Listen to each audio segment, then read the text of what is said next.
Good afternoon, everybody. I'm Gary Linden. I am the curator of the Chicagoland Combined Veterans Museum, located in River Grove. Today we're going to talk just a little bit about World War I headgear. These are all items that would have been worn by military personnel in World War I. We're going to start off in what they call a Doughboy's helmet. The reason it's named that, in World War I the soldiers were called Doughboys. This was their helmet, so hence the steel helmet is called a Doughboy's helmet. It's steel outside. Inside you have the chin strap that would hold it onto their head. You have a rubberized liner. This is all connected to the helmet with a screw. Inside you have a paper label, which is the manufacturer's label. So it would say who it was manufactured by. The chin strap is a little bit adjustable depending on head size. And hopefully this would protect you from any kind of flying debris that might occur during a battle. Some of the helmets, as the one up on the mannequin, does not have any insignia painted on it. This insignia is for the 33rd Division, which was in a division out of Illinois. This insignia came from World War I, and it signified danger.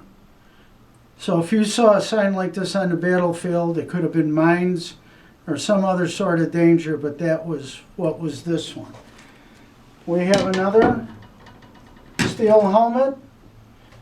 This one's got a little ding on the top, but this one, the insignia on this one is for the 3rd Division.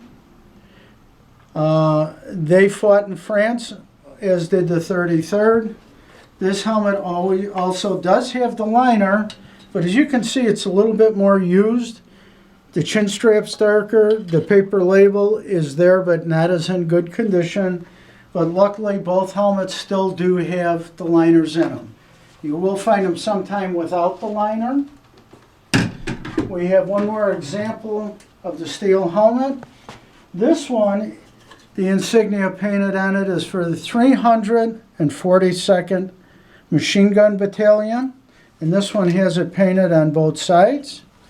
This helmet also does have a chin strap and liner. And the paper manufacturer's tag on this one is in excellent shape. This is what they would use in battle to protect themselves. In non-battle time, there were several other hats they could wear. This one is called a campaign hat. It's soft, would furnish hardly any protection at all, maybe from the rain. That would be about it. This one is not in the greatest of shape, but this was actually worn in World War I.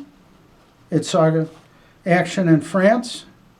They would have 2 acorns, which unfortunately one is missing off of this hat, but that is due to condition. And the other thing missing would be the leather chin strap that would go around the back of the hat, come down through the 2 holes, and then you would fasten it under your neck.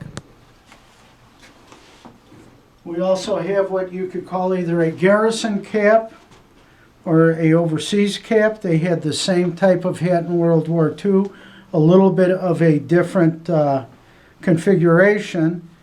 And in World War I, they would wear a collar disc on it. This one is for infantry with the crossed rifles. They would have labels inside where they were made with the size. Well, this one's so big you can't even read it. But this one says it's 6 3/8, and it's from the Philadelphia Quartermaster Depot. This would be an officer's visor cap, worn in World War I by officers. It's denoted by the American Eagle. And this one is in excellent shape.